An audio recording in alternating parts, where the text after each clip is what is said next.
Hi everyone, my name is Glenn Diesen and I'm joined today by Alexander Mercouris, as well as Professor Seyed Mohammad Marandi, an advisor to the Iranian nuclear negotiations team, which is an excellent guest for today, as our topic is this conflict between Israel and Iran, which threatens to unleash a massive regional war, if not even larger conflict. So welcome to the both of you. Thank you. Thank you. I thank both of you.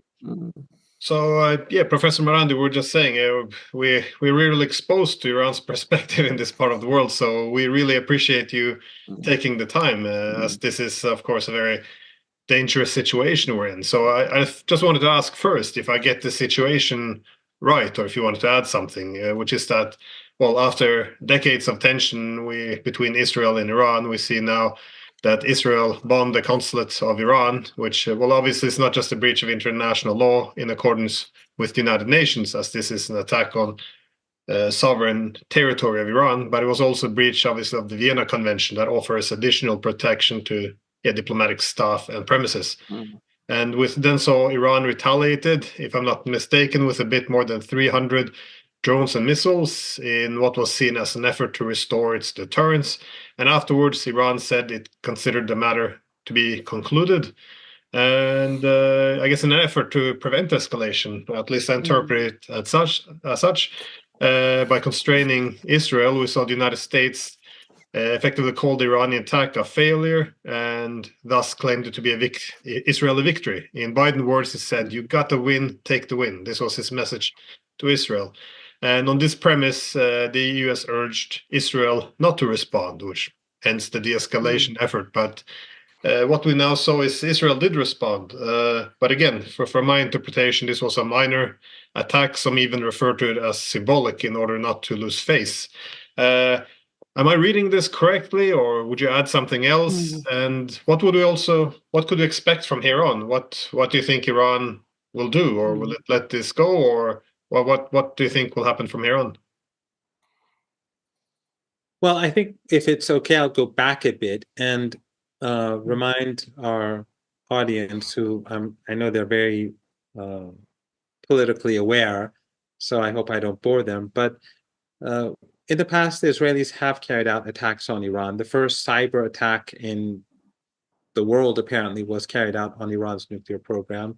The Israelis and the Americans carried it out. Then a number of nuclear scientists were also murdered. And at that time, the Iranians did not respond to the Israelis for a host of reasons. But my personal interpretation with hindsight is that the Iranians, I think, wanted to focus on their project for the axis of resistance. And they didn't want to get distracted by some sideshow or some exchange between Iran and Israel. And what I mean by the axis of resistance is that strengthening Hezbollah, strengthening Hamas, strengthening their other allies in Yemen, Ansarullah, and so on. And the complex defense capabilities that, for example, right now we see in Gaza, these, from my understanding, took roughly 20 years to create. So it's been a long time that they've been working on these defense capabilities for this, whether it's Gaza or Lebanon or elsewhere. And then came the dirty war in Syria, where NATO, regional countries, the Israelis were supporting ISIS, Al-Qaeda, and the Iranians came in to help stop the fall of Syria in 2013, basically. The Russians later came in 2015, and then they all worked together to push these groups back. But in 2013, when they came, the Iranians were fighting ISIS and Al-Qaeda and others, and some of them were alongside the Israeli border. And the Israelis would strike Iranian positions, Syrian government positions, to support ISIS and Al-Qaeda. So back then, again, the Iranians didn't respond because Iran didn't want to spread the fight. They wanted to focus on Syria to solve the problems in Syria and to prevent the extremists from getting the upper hand. And this is my personal interpretation. It's not based on any information, solid information. They were continuing to build their long-term defense capabilities, or the defense capabilities of their allies across the region. Then more recently, when the genocide in Gaza began, the Israelis again started targeting Iranians in Syria, and again, the Iranians didn't respond. But this time, my understanding is that they wanted the focus to be on Gaza. They didn't want the narrative to shift away from the genocide and what was going on. But when the Israelis bombed the embassy, that for Iran was too much, because they said to themselves that if they bomb the embassy, we don't do anything about it. Tomorrow they'll bomb the embassy in Beirut, or they'll bomb the other buildings in Damascus, and no one will be safe anymore. So Iran decided to strike back. Now, this is an important point that I want to make, because the Western media basically says the Iranian strike was a failure. But it's basically propaganda. What the Iranians did was that they needed intelligence from the Israelis, and they didn't want to give intelligence, because the Iranians have, as our friends in Russia or people say about the Russians, the Iranians and the Russians know a lot about one another's defense capabilities. Iran has very good missiles and very good drones, so they say. And so the Iranians didn't use those. They went and fired after 10 days of mind games with the Israelis, a bit more than 10 days, and then announcing basically that they're going to carry out the attack, and then launching the drones in public. Those drones took like 3 to 5 hours to get to Israel. So the Iranians did this intentionally because they wanted the Israelis and Americans to all mobilize what they had. This is, I think, Alexander knows what I'm talking about, because he's been covering another conflict, and I think that this strategy has been used often before. The Americans and the Israelis went after these drones.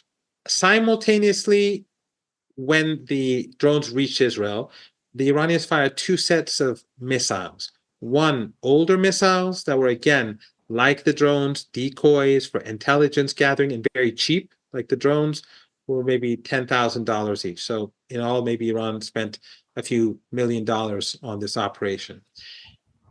They engaged the Americans. The Israelis spent $1.35 billion on their own by firing their own missiles, and the Americans, it's an unknown sum, but it's probably more or less the same. The Iranians spent maybe $10-15 million, I don't know, but the Israelis a lot more. The Iranians gained a lot of intelligence as a result of the operation. The Israelis gained almost nothing. And then those handful of missiles, between 10 to 20, that were the real missiles that were going to strike 2 targets, the airbase in the south and the intelligence gathering center on the Golan Heights, they hit their target. So they went right through the defense layer, the layers of defense. And even though these are 2 of the most heavily guarded bases in the world, they say. So for Iran, it was a success, because the Americans and the Israelis depleted their reserves. They spent a lot of money. The Iranians gained a lot of intelligence, and they sent a message by hitting those 2 bases. After that, the Israelis wanted to retaliate. This is where the messaging began between Iran and the United States. I mean, there are always messages going back and forth, but on this issue, the Americans do not want an escalation, as we all know. And but the Iranians said, if the Israelis hit us, we're going to hit them very hard, much harder than what we saw before. And they're not going to be using old drones and giving it 3 days heads up and that sort of thing. They're going to hit them hard with a much larger number of drones and missiles, and they'll cause devastation. Ultimately, and I don't have the details, but ultimately, my understanding is that the Americans forced the Israelis, because the Americans are very worried about an escalation, to do almost basically nothing, because I still don't know. No one knows. Like there was no damage. There's no place. The Americans said missiles were fired, but there's no place. There's nowhere in the country that we've heard explosions. There's no place where people have said that they've seen a fire or damage. The BBC is trying to pretend, I think, that some things happen, but I think it's a face-saving project mostly. So since it was since nothing really happened, I doubt that I'm just guessing. I haven't spoken to anyone, but I think that probably the Iranians don't feel to retaliate. Can I just make my points, which I think complement yours? And I'm saying this because I should say I've already done a program on this subject earlier today, and I think it's important that you know what I've said, which is I think that the Iranians have come out ahead on points in this confrontation. And there's a few things to notice. Firstly, the Iranian strike on Israel was public. It's announced at the time, commented about, discussed by Iranian officials whilst it was happening and after it was happening. And we know that some missiles got through. I mean, this is not actually disputed. I mean, the BBC might not want to admit it, but there is satellite and other photographic evidence of this. The thing that is most interesting about this Israeli strike, which I'm sure it is an Israeli strike, we can always assume that it was an Israeli strike, is that it is entirely furtive. The Israelis are not saying anything about it. They've clearly been told to keep it as minimal as possible and also to say as little about it as possible. They're not even taking ownership of it. Now, given that this is a situation where each side is seeking to demonstrate deterrence, and given that deterrence is ultimately about resolve, Iran has demonstrated resolve because it has launched a strike at Israel. It has shown it's got the capability to attack Israel. It's shown that it has the capability to cause damage to Israel. It's done it publicly, it's done it, and it's owned it.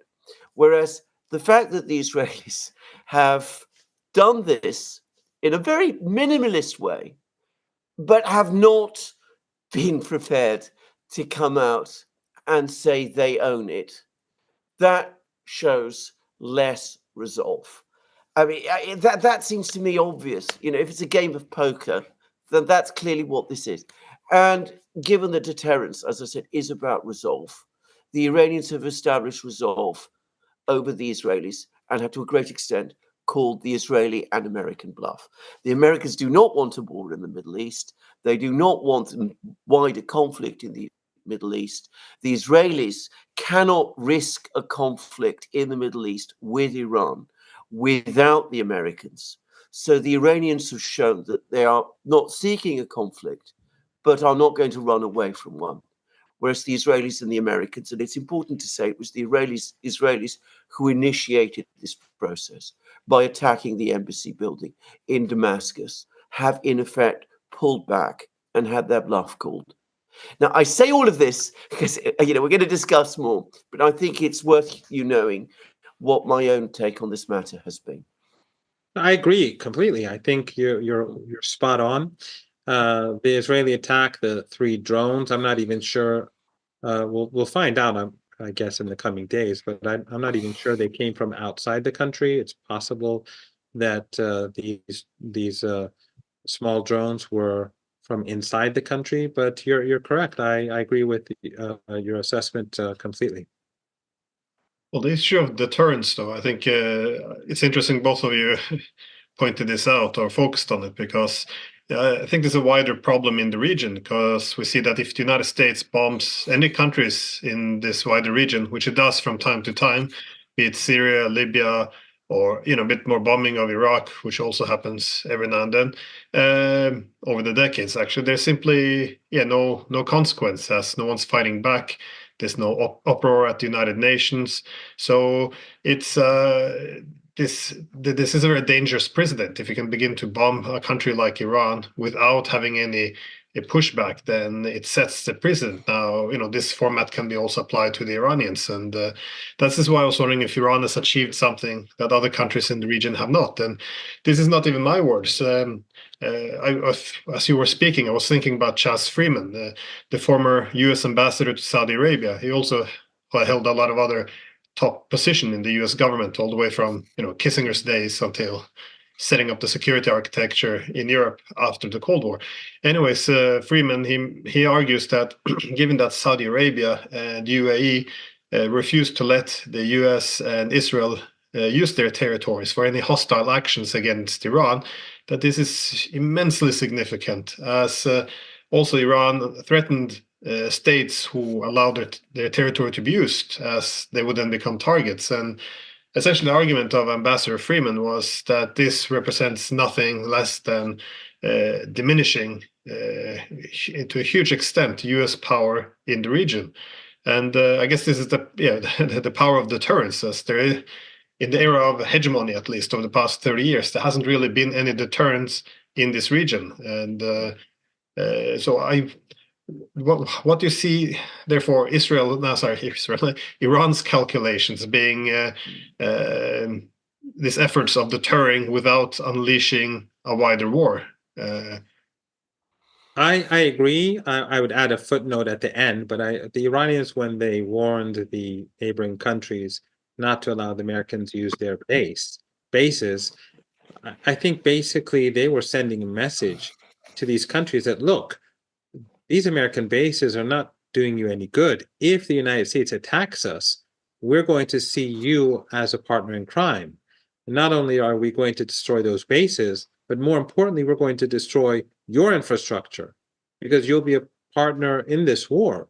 So all those gas installations and oil installations in the Persian Gulf region and in the Caucasus and elsewhere, all of these are vulnerable. And all of these will be destroyed if there is a conflict between Iran and the United States. And that's how Iran has sort of established a balance of terror with the United States. Iran doesn't have nuclear weapons like the former Soviet Union, but Iran knows that it's the vulnerability of the US in the Persian Gulf and the global economy is immense. So these countries basically saw that, look, we have these American bases here, but they're dangerous. And they're dangerous for us. So that diminishes the power of the United States on the one hand. On the other hand, I think that it is pretty clear to the Americans that if, for example, a conflict between Iran and the United States occurs, that the Iraqi resistance, they'll overrun American bases in Iraq, and Syria would fall automatically. If it gets to that point, God forbid, then it will be catastrophic for the world. But with regards to this particular strike of Iran's, I think, this again is my personal view, I think that Iran intentionally wanted these drones to go over Jordan. And the reason is that I believe the Iranians knew that all the drones would be downed. As I said, they're dirt cheap, and they were there basically to force the Israelis to engage and use their missile defense and to expose their capabilities, and the Americans as well. But I think that the Iranians used Jordan so that the Jordanian government would be put in a very difficult position. Because if the Jordanians allow the Americans and the Israelis to use their airspace, which they did, it would put them under greater public pressure and public scrutiny. And that has implications. It has angered people in Jordan. It has angered people in Palestine. And that, I think, and that's just my personal view, I think that was intentional. Can I? Yeah. I want to ask you as well. You go ahead. Sorry. Now, briefly, I mean, can I just ask, Seyed, the original attack on the embassy in Damascus, which was an extreme provocation, how was that seen in Iran? Did people see this as an attempt by Israel to enlarge the war? that they're getting into major problems in Gaza. There's articles in Haaretz that says much. There's an article in the Wall Street Journal which says the same thing, that the Israelis are having major difficulties and that they were looking perhaps to enlarge the war. I mean, is that what people think it was in Iran, that it was an attempt to create a trap for Iran? Or I know that there's another view, which I've seen in the British media, which is that the Israelis have now become so accustomed to launching attacks against Iranian targets that this was just another careless attack. They didn't fully understand what they were doing. What is the feeling about this in Iran? I mean, was it a trap, or was it just the Israelis blundering and not understanding what they were doing?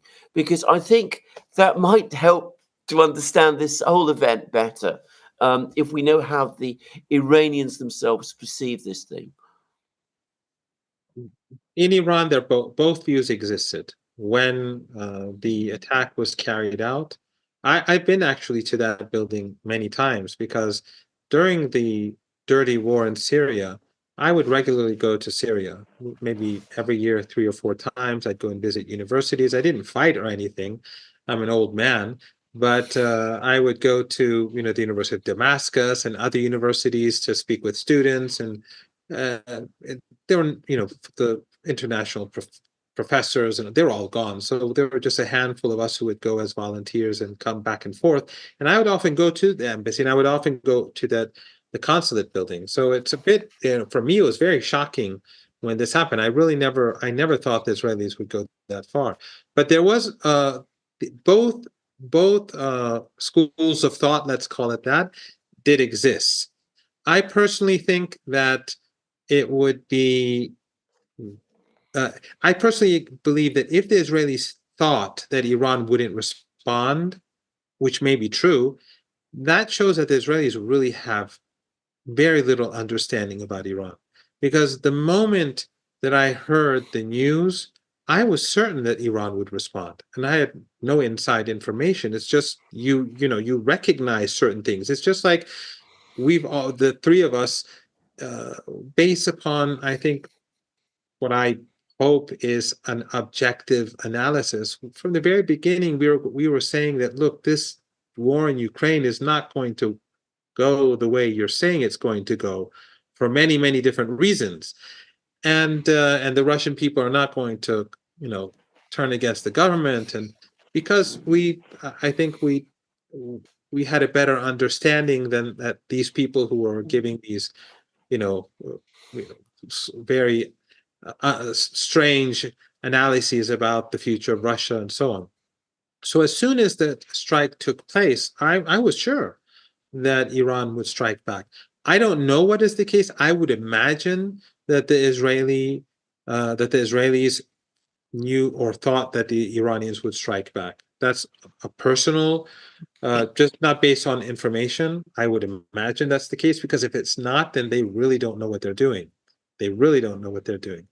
But the Iranians were careful about how to strike back at the Israelis to make sure that they don't fall into any potential trap. The Americans, as you know, and as I said earlier, they do not want this war to expand. And I think that the one difference between the Americans and the Israelis is that the Israelis are much more emotional, and they are not thinking, regardless of my belief about their lack of morality. But I think that they are very emotional, and that is what is hurting them. From the very beginning, from day one, when the war began, and the Israelis started this genocidal onslaught on Gaza, I told media and friends and colleagues that Gaza will not fall. And it was based upon the information of people in Iran who know more about these things than me. They were saying, because many of my friends, Palestinian friends, everyone was concerned, but these people were saying, no, it will not fall. And this will be a very long war. It will take at least 6 months to a year. And that they have all that they need. They have hospitals. They have all sorts of different tunnels. I didn't have any of this information, but these people were always correct when it came to Syria, so I trusted their judgment. The Israelis, when they attacked Gaza, either they knew that they would fail or they didn't. I think that when it comes to Iran, they should have understood that Iran would strike back. But in the case of Gaza, I really think that the Israelis did not know the extent of the defense capabilities underground, and their lack of intelligence, I think, is much greater than we think. So the Israelis are in a very difficult situation in Gaza. It will get worse if they go into Rafah. Rafah is much worse than Gaza City because it's much more wide. By now, Alexander is a specialist in the military, so I won't argue with him on anything. But Rafah is much more wide. The Israelis can only come in from the east, whereas Gaza City, they could come in from the north and the east. So Rafah will be, regardless, the fact that the genocide will get much worse, that aside, but the battlefield will be much more difficult for the Israelis. And right now, as we speak, Hamas and its allies are building more tunnels. They're having new people are joining. New ammunition and equipment is going into Gaza. The Israelis can't win, so they're stuck in Gaza. I think they know that now, probably. They're stuck in Lebanon. They cannot defeat Hezbollah. So the only way forward, in my opinion, is for Netanyahu to expand the war against Iran. That's how I see it. But not Israel and Iran, because Iran would have the upper hand. To somehow get Iran and the United States into some sort of conflict with one another so that he can save his own skin and his government, and to be able to escape what I believe to be a colossal defeat for the Israelis. Well, it's interesting you use this term, miscalculation in terms of action towards both Iran as well as Gaza, because there was this article coming out in the New York Times when it used this word as well.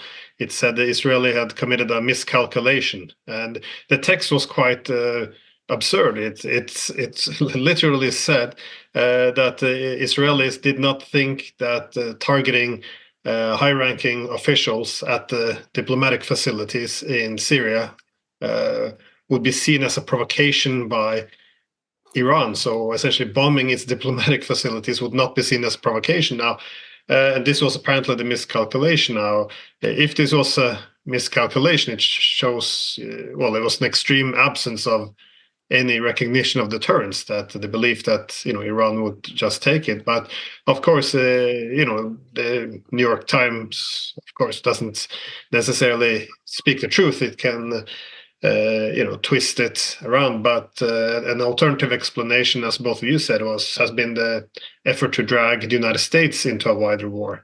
But on the other hand,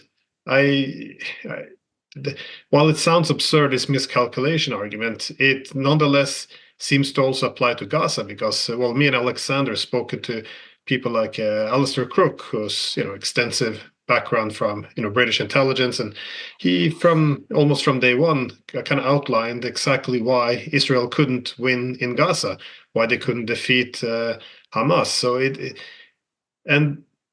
it begs the question this can't be explained as anything else than a miscalculation, I guess, because this will be devastating for the Israelis as well, as we see more and more in Israeli media, especially Haaretz, pointing out that this is a defeat, that they're not winning. So, but this begs the question: Israel is, supposed to have a great amount of intelligence. It has all these connections with the Americans, the British. It's supposed to have access to all information. How is it possible to have this huge miscalculation, if it is indeed miscalculation? Well, there are a few things that I could mentioned. One is to make a distinction between Syria and Gaza. I just want to point out that it is understandable to a degree for them to think that maybe Iran would not strike back because they were striking Iranians before, and that was causing a lot of anger here in Iran over the last few years. Whenever someone would be murdered in Syria, people would say, "Why isn't Iran responding?" I was also surprised, as I said, with hindsight about the capabilities and what's happening. I began to better understand why they were showing patience, but I can understand why the Israelis might think that Iran would not strike back, but the embassy is just too much. I mean, hitting an embassy building basically means nothing is safe anymore. That is like the last the last red line. So I think Iran striking back was inevitable, and that was a major miscalculation. In the case of Gaza, I think there are a number of things. One is hubris. One, I think, is the arrogance of the Israelis, their reliance on the new technologies, on AI, and also this Orientalist worldview, the other being less competent, less intelligent, ignorant, stupid, and that sort of thing. And that arrogance was a part of it. And one thing that is very important in politics that we don't often take into account is emotions. And I think that the Israelis have not been thinking rationally, and a lot of it, their analysis has been based on emotion. And those emotions, when they get in the way, they prevent you from seeing what's really happening. In fact, I have, when I was younger, and Alistair is an old friend of mine, and when I would go to his conferences in Beirut, he knows this story. I told him a few times. Once we were sitting together and having coffee many years ago, like 14, 15 years ago, and he said something, and I said, "Well, Alistair, why are they doing this? This is irrational. This is not in the interest of the West." And he told me, "Mohammed, you don't understand. You think that in the West we like think rationally, and everything is based upon rational thinking and analysis, and much of it's emotion." And then a few months later, we had another discussion at another conference in Beirut, and he has a good memory. And it was something else. And I said, "Well, Alistair, why are they doing this?" He said, "Mohammed, remember what I told you a few months ago."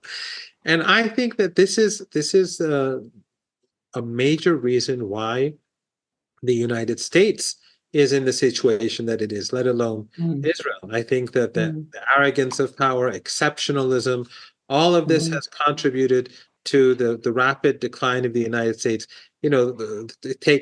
Why could they not see what was obvious to me, that Russia would not collapse? Because I think they looked at the world from that exceptionalist worldview, that ultimately Russia has to collapse because they are backward, they are lesser people, that we are Americans, and you can see that in the way in which I remember. I think it was the Wall Street Journal, if I'm not mistaken.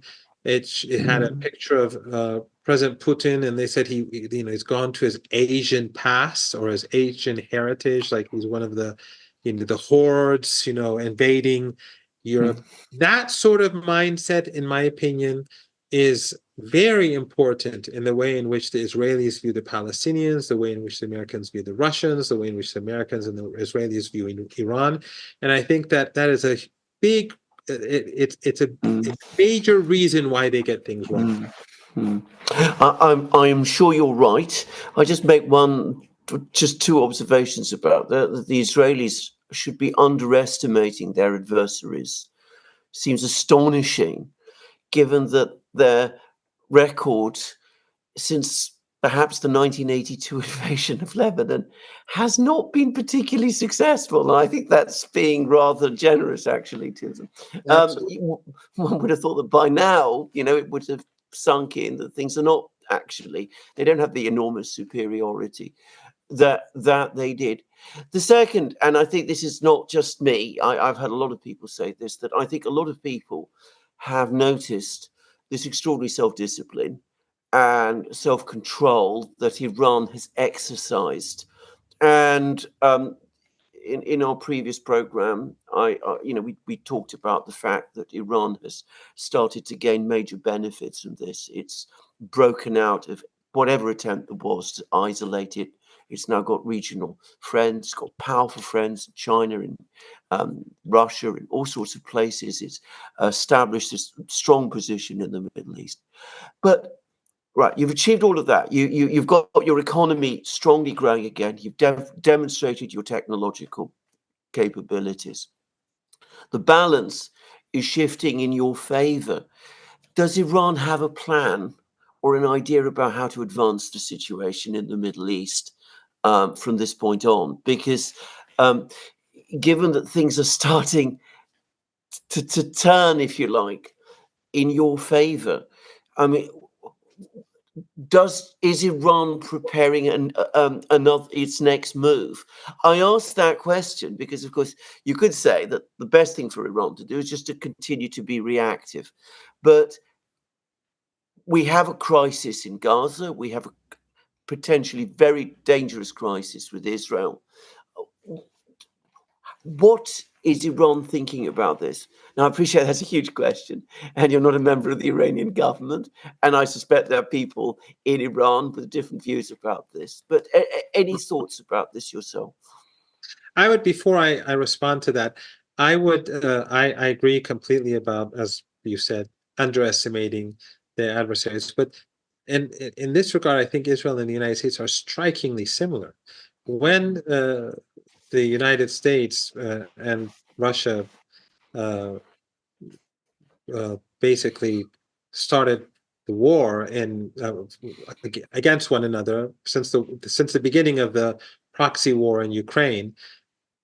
The Americans, I'm sure you recall, the Americans during the first few months, they courted China, and they were trying to persuade China to distance themselves from Russia. But at the same time, they were threatening China. And then the Speaker of the House flew to Taiwan, Nancy Pelosi.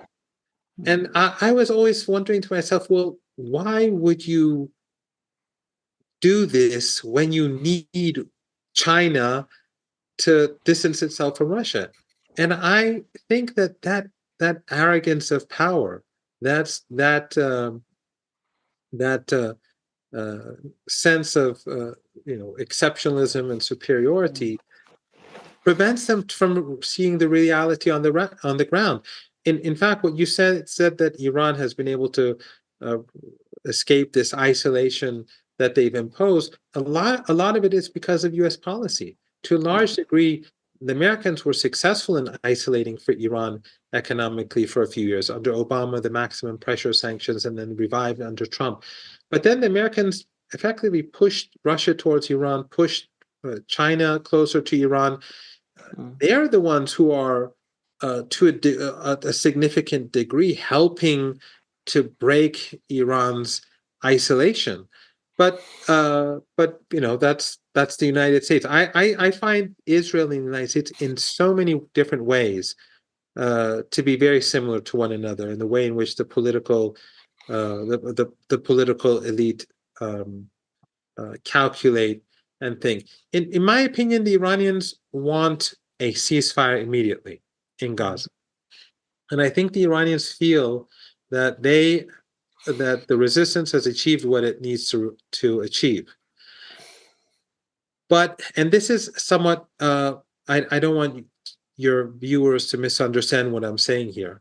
The Iranians do want a ceasefire immediately, but the side that really needs a ceasefire is Israel. The Israelis need a ceasefire more than anyone else. Let's just for a minute put aside the Gazan people who are being massacred and slaughtered. That's why we need a ceasefire immediately. But if you put that aside, and I personally believe that the biggest defeat for Israel is the genocide. I believe that their defeat on the battlefield in Gaza or on the border with Lebanon or in any exchange with Iran is important. But I believe that, and I think the evidence is becoming overwhelming, that Israel has demolished its image across the world and in the West and in parts of the United States because of the genocide, not because of Hamas beating them back or Hezbollah uh, keeping them at bay.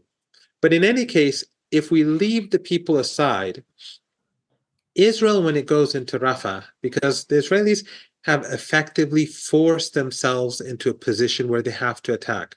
Why? Because they lied to their public. They said, look, we've wiped out Hamas and there are just a few more units left in Rafah. And once we go in, it's finished. And we all know that that's not the case. Hamas is in the north just as much as it is in the south. Its network of tunnels throughout Gaza are largely left untouched. They have they have what they need. When the Israelis go in, it's going to get worse for them, and it's going to be very bloody. But more importantly, the genocide will get worse, and there will be another wave of global outrage. And I believe that this outrage is having a permanent effect on the legitimacy of the Israeli regime in the eyes of the global public. We are seeing things in the United States that I would have never imagined that would happen in my lifetime. Mm. Never. So it's just not for me. I could not have believed that such things would happen. You have young people across the country, Jews, Christians, Muslims, Hindus, people from all walks of life turning against Israel in a big way. And in my opinion, very heroic young people, and especially the young Jews, because I think it's particularly difficult for them. I'm sure they're under a lot of pressure from within the community, but things have changed. So they would lose on the ground, and they would lose the hostility of the global South and world public opinion would only be further cemented by such a genocide. So, in my opinion, Israel needs a ceasefire, but the Israelis have put themselves in a position where if right now Netanyahu says no, if he accepts a ceasefire, he'll be a traitor, because everyone will say, look, we're just about, it's almost finished. We're about to defeat Hamas, and there's just a few more units left in Rafah, and now you're pulling back. So I think I'm sure Iran wants a ceasefire, but I think Iran is preparing for a longer war. And the longer the war lasts, I think that predicting the future of the region is going to be more difficult, because wars have a way of becoming increasingly unpredictable and dangerous, because you strike something that you didn't expect to strike. You kill someone who wasn't supposed to be killed.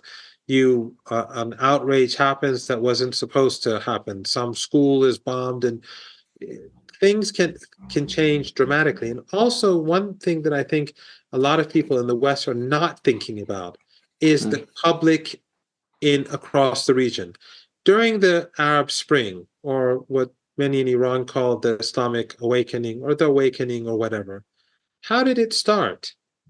Everything was quiet, but some young man burned himself alive because of a local injustice in Tunisia, and he started an earthquake across the region. Right now, the sentiments on the streets across the region are changing. People are very angry. They are very disappointed and very angry about their own governments. Even so, we can't be sure. It's like the ocean. You look out at the sea and everything looks calm, but there are powerful currents underneath that we have no idea exist. So I think that it's a very dangerous situation, and the longer that this conflict lasts, the weaker Israel becomes, and the more unstable the region becomes. But Iran's policy has been, and it will continue to be, strengthening its allies, whether in Iraq, Syria, Lebanon, or Yemen. It will continue to do that. But I think at the same time, it's Iran's rapprochement with countries like Saudi Arabia will continue, especially Saudi Arabia. And I think that the fact that the two countries have been able to rebuild their relationship will have an impact. And even though we have very different policies on Palestine, but I think it will be able to, if the time comes, it could be the relationship could be a pillar upon which could help prevent things from getting out of hand in some respects. I wanted to ask, well, building on that, maybe it's a strange time to ask this question, but the possibilities of a peace between Israel and Iran, because as you said, when China negotiated this resetting of relations between Iran and Saudi Arabia, this seemingly began to dismantle some of the alliance system in the region, the US-led alliance system, which has a tendency to perpetuate conflict because you need this to weaken Iran, but it also makes the Saudi Arabia and its neighboring states dependent on the US. So again, dividing region between the dependent allies versus weakened adversary. But as we saw, as you pointed out as well, Saudi Arabia and UAE, they didn't want to allow the US to use their territories for attacks on Iran, but you even saw them not wanting to join on the strikes against the Houthis in Yemen, given that they didn't want to break this path of peace. However, when this agreement which the Chinese helped to negotiate came through, there was a very interesting article by the former chief of Mossad, Ephraim Halevi. He wrote that given that the Arabs and the Iranians were making peace, this puts Israel in a very awkward position. It can't be the only country left in an anti-Iranian alliance. So he suggested, again, the chief of Mossad, former chief, sorry, that Israel could actually also make a peace with Iran after a while, that the differences weren't unresolvable. Obviously, this is not the official position of Israel, I just want to add. But it is interesting that if the alliance systems can be dismantled, that there is some opportunity to shift to a security system where security competition could be mitigated and walk a little bit away from this zero-sum rivalry. But obviously, this is even further away now as a possibility, it would seem. But if it would come to this one day, if there would be an interest from Israel to improve ties with Iran, what would be the main demands or conditions of Iran? Would it be, ending apartheid over the Palestinians, a Palestinian state? Did you see any pathway? Again, maybe a bit too idealistic here, but a pathway for a peace between mutual beneficial peace between the Iranians and the Israelis? Actually, I think that there are two issues. If you want to understand, and I'm sure you do, but I mean, I'm speaking to your audience. If you want to understand Iranian foreign policy, I think there are two things that we have to keep in mind. When the revolution took place, the revolutionaries, and before the revolution, they were very critical of the West, but they also wanted to stay away from the East, and that meaning the Eastern Bloc, the Soviet bloc. Some now say, why does Iran have close relations with Russia and China? That's not the East. This is not an ideological bloc like it was during the Soviet Union. So Iran wanted to remain independent of the Western Bloc and the Eastern Bloc. The second was that the revolutionaries, both before and during and after the revolution, they had two foreign policy issues that were always repeated among themselves. They were very serious about. One was apartheid South Africa, and the other was Palestine. These were two very key issues. In fact, my first job I had, I was 15 when I became a translator. I never became a good translator. I was always lazy, and I can never find the right words. I'm pretty horrible. But I was translating as an activist for a journal that was about South Africa and Palestine, basically, the resistance movements. For the Iranians, the only way, and here, Iran is actually the idealist, like what you're just saying, but in their own way, in that for them, Israel as it exists today is not is not acceptable. They could never deal with that. They have said, and I think this is foreign policy, their policy position, that if somehow the Palestinians, including those who are in refugee camps and outside of Israel, come to a deal with Israel, we won't interfere. But we won't accept the legitimacy of Israel because of the ethno-supremacist nature of the regime. So for the Iranians, the acceptable path is for the, as you mentioned, the dismantling of the apartheid system, where all people are equal and the Palestinians have their rights returned to them, and that Jews, Christians, and Muslims live as equal human beings, sort of like what happened in South Africa, although South Africa, I'm not saying it's an ideal society. We're talking about the collapse of apartheid. Well, otherwise, right now, the ANC is in a lot of trouble, and it probably will ultimately at some point lose power because of a host of different reasons. But the idealism behind their support for the resistance is the same idealism that they had 42 years ago. In some ways, Iran has changed a great deal, I think, when it comes to economics, when it comes to social issues. But when it comes to Palestine, I think that they are very firm in the position they take. It seems to me, and I don't know whether this is an Iranian perspective, that if you're going to get peace in the Middle East, and this isn't just a peace between Israelis and Palestinians, but work towards a resolution of the many problems that exist in the Middle East, what has to happen is you first of all have to deal with this issue at the heart of all the other problems, which is the one between the Israelis and the Palestinians. I think any attempts to work around it are never in the end going to be successful. That's the first thing. And the other thing is that Israel or the Israeli leadership or the Israeli people have to make a choice, which is a choice to seek peace, because what they have been doing ever since the state was founded and before is that they've been seeking something else, which is a victory defined in the most extreme maximalist terms, which they will never achieve. It is impossible to achieve it. So what they're doing is that they're locking themselves and the region in which they now are into a situation of permanent war as they seek a victory which is beyond them, and looking to a confrontation with Iran as the way to somehow solve this riddle is not the way to solve the riddle. It's a way of making it worse.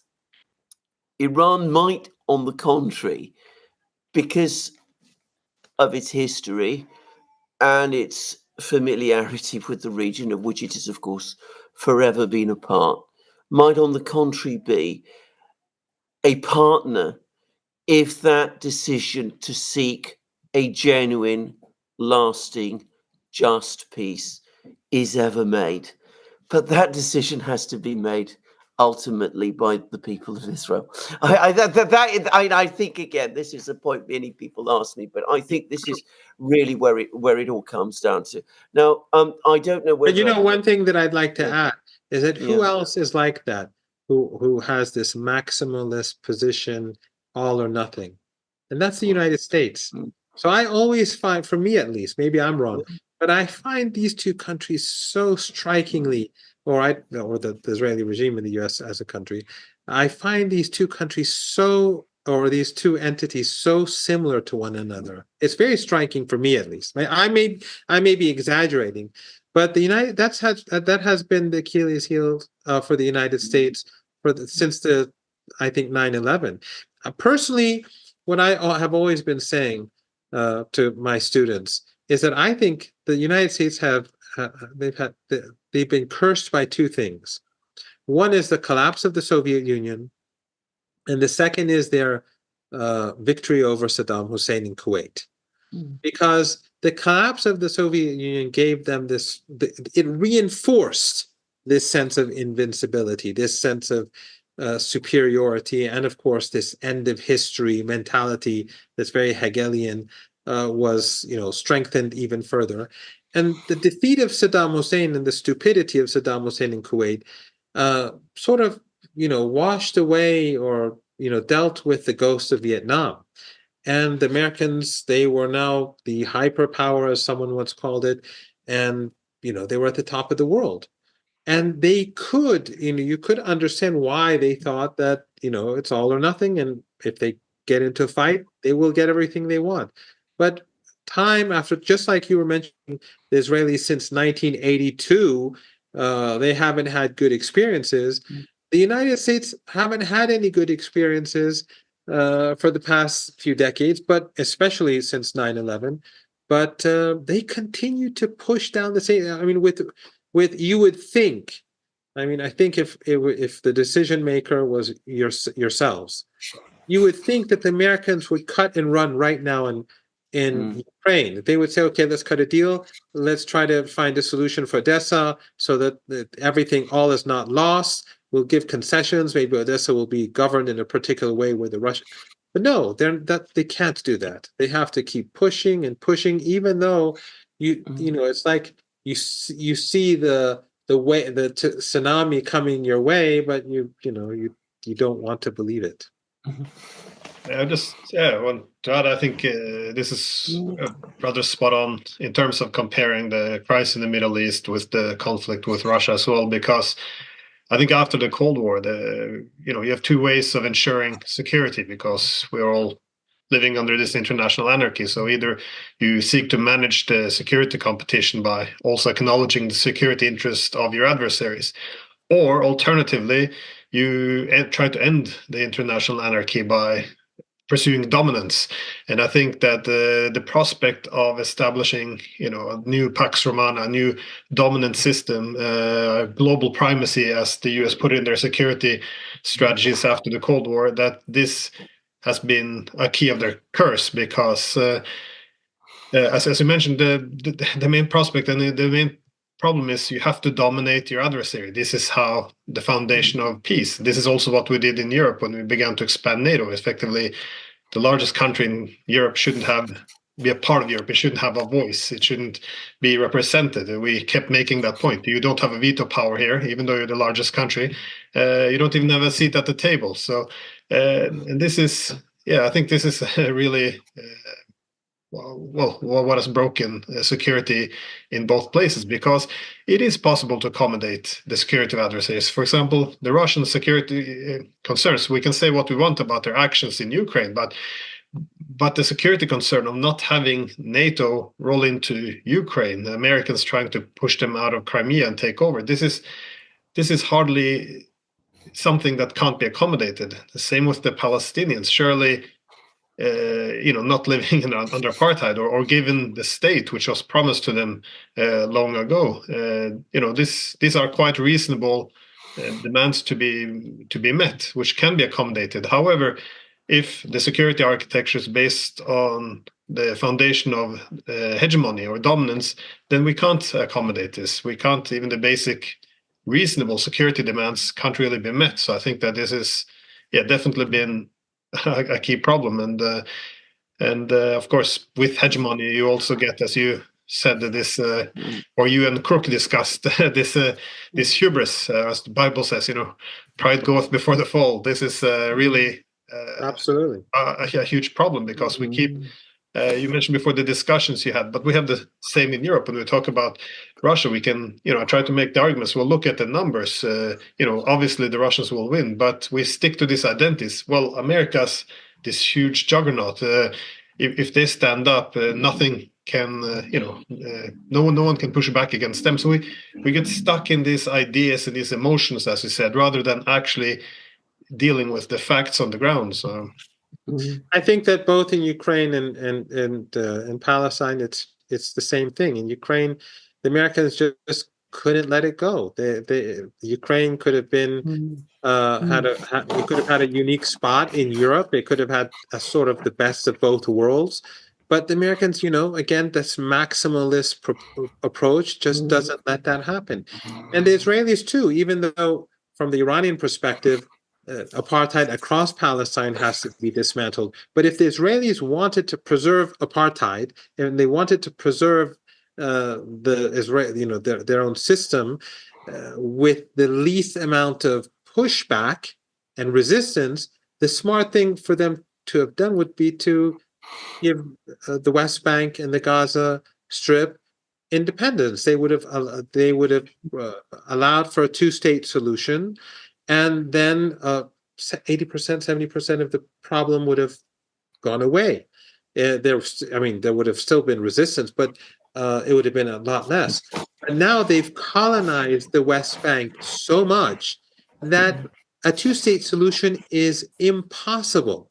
If they speak about the two-state solution, they're being completely dishonest, because anyone that looks at the map with all the settlements can see that there is no way that a Palestinian state can be created in the West Bank anymore. So that maximalist approach that the Israelis pursued when things were more in their favor, just like the Americans, that led to the situation which they're in to a large degree now, and the same true is in Ukraine.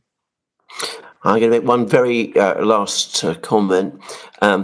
Just briefly, if the Israelis had done what you've just said, Mohammed, given up the West Bank, given up Gaza, accepted a Palestinian state there, they would not have been seeking victory, which is what they've been doing all along. This is their fundamental problem. And of course, if you play all or nothing, always the risk you run is that you're going to end up with nothing. It always amazes me that people never understand that. But it's something that really, however strong you are, you should always take into account. Now, the second point I want to make is that I think eventually we are going to have some kind of a peace in the Middle East. I'm always an optimist, and I insist on remaining one. Me too. And I think it will be a just peace, and I think every party will find a place in it. And one thing, however, I think is absolutely clear, and the events of this last 2 weeks, 3 weeks, have demonstrated that conclusively, at least for me, is that there can be no peace in the Middle East without Iran. And what you were talking about, that the Palestinians, come to some kind of a deal with the Israelis, which allows the Israeli structures to remain essentially as they are. I don't believe that is. I don't think that is conceivable. I don't think that is sustainable. I think if it were to be negotiated, it would run into enormous resistance, both from the majority of the Palestinians, but also from some Israelis who would say, why are we settling for less than all? Because that's what happens when you see it would lead to a civil war. It would indeed, exactly. So I don't think that's going to happen.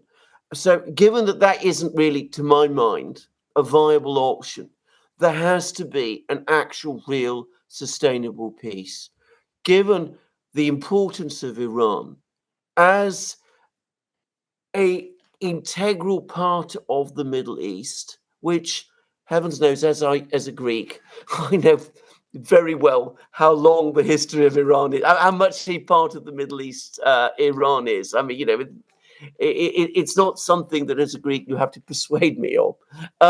Given that is so, just like Russia is a part of Europe, but Iran has been a part of the Middle East much longer than Russia has been a part of Europe, if I can say that. That's right. Given that is so, there cannot be a just, sustainable peace in the Middle East without Iran. I think one day it will come. I think the sooner people understand that, the better for everybody it will be. I agree. I'm optimistic about the future. I don't think I'm naive. I think we're going to see very many dark days ahead, and not just in our region, but in Europe and elsewhere. But I'm ultimately optimistic because I think that during this era of great change, many things happen that are completely unexpected. and see changes take place in societies and in thinking. And I think that ultimately that there will have to be a peace in our region which is just. And I think ultimately that we are going to have peace in Europe. It may not be today or tomorrow, and many lives will be lost on the way, and many other difficulties will be ahead. But we have to be optimistic in any case. But I think I am by nature optimistic, and hopefully we'll see those days before too long. Yeah, well, I just like to say this. Glenn doesn't sound too optimistic. No, I'm Alexander tends to be more optimistic, but no, I do. But I do hope we can go. I think there's some optimism if there's a change in the way people think, because again, I think this era of hegemony has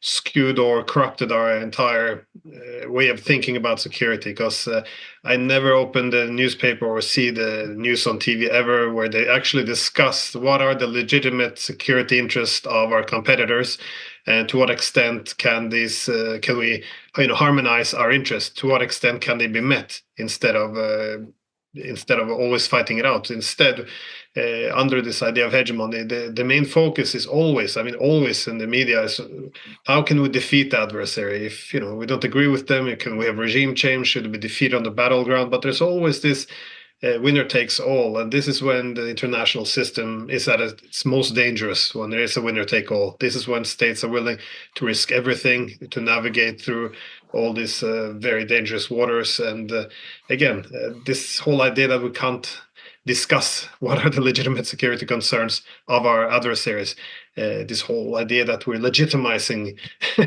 as if this would be something, it is quite absurd. And I don't know, I think at least this is the legacy of hegemony and hubris. But I think if this can be overcome, there might be a return to some of the foundations of diplomacy. But again, maybe an optimist as well then. So Good. Anyways, Professor Marandi, thank you so much. Alexander, excellent. Yeah, to have you both back again. Thank you both. Thank you both very much for having me.